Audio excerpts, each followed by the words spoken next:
الصلاۃ والسلام علیک یا سیدی یا رسول اللہ صلی اللہ علیہ وسلم وعلی آلہ وصحبہ یا حبیب اللہ۔ الصلاۃ والسلام علیک یا سیدی یا رسول اللہ وعلی آلہ وصحبہ یا رحمۃ للعالمین۔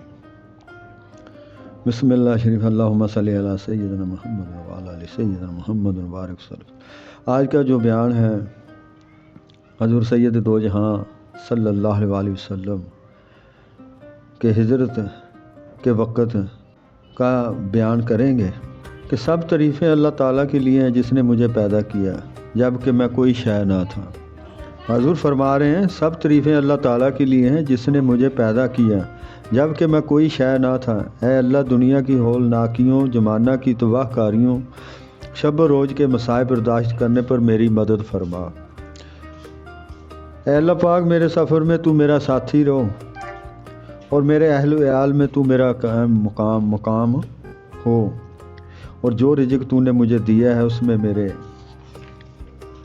لیے برکت ڈال، اور اپنی جناب میں مجھے عز و نیاز کی توفیق دے، اور بہترین اخلاق پر میری تربیت فرما۔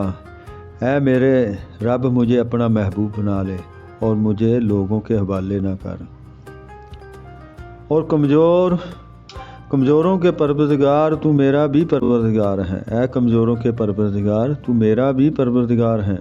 میں تیری ذات کریم کے طفیل، جس کی روشنی سے آسمان اور زمین چمک رہے ہیں اور جس کی برکت سے اندھیرے دور ہو رہے ہیں اور اولین اور آخرین کام درست ہو رہے ہیں، میں تیری ذات کریم کے طفیل اس امر سے پناہ مانگتا ہوں کہ تیرا غضب مجھ پر اترے یا نازل کریں تو مجھ پر اپنی ناراضگی۔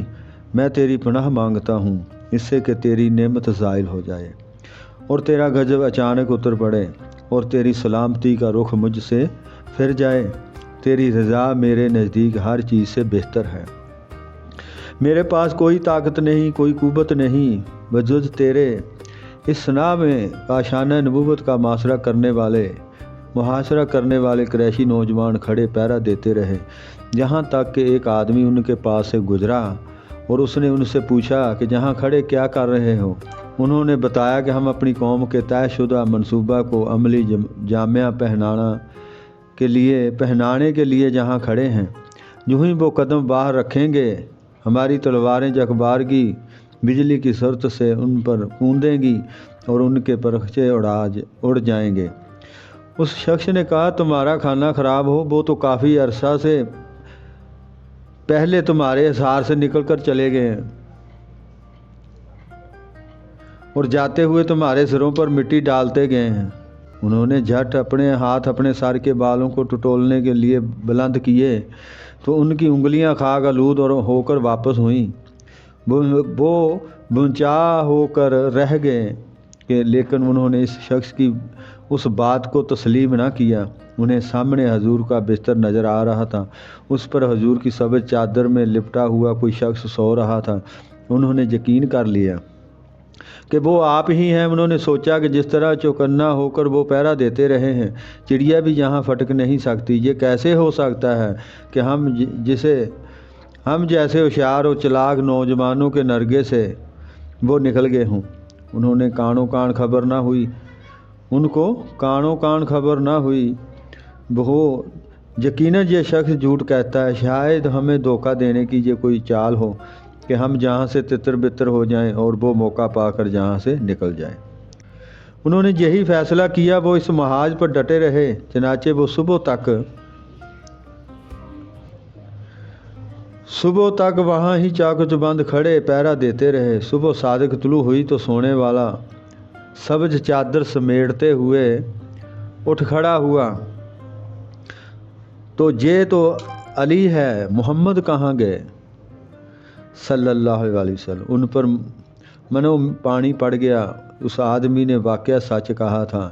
اس ثنا میں راہ حق کے دونوں مسافر مکہ کی پرپیچ گلیوں سے گزرتے ہوئے غار ثور کی طرف روانہ ہوئے۔ شہر سے باہر نکل کر محبوب رب العالمین نے ایک ٹیلہ پر کھڑے ہو کر مکہ شہر پر نگاہ واپس ڈالی۔ درد و سوج میں ڈوبے ہوئے ان کلمات سے مکہ کو الوداع کہا۔ با خدا ہے مکہ کی سرزمین، تو مجھے اللہ کی ساری زمینوں سے زیادہ محبوب ہیں۔ اور بے شک اللہ کی تمام زمینوں سے اللہ کو زیادہ پیاری ہیں۔ اگر تیرے رہنے والوں نے مجھے جہاں سے نہ نکالا ہوتا تو میں کبھی تجھ سے نہ نکلتا۔ یہ تھا آج کا بیان، اور نیکسٹ بیان پھر نیکسٹ ٹائم بیان کریں گے خدا نے چاہا۔ اللہم صلی علی سیدنا محمد وعلی آل سیدنا محمد وبارک صلی وسلم۔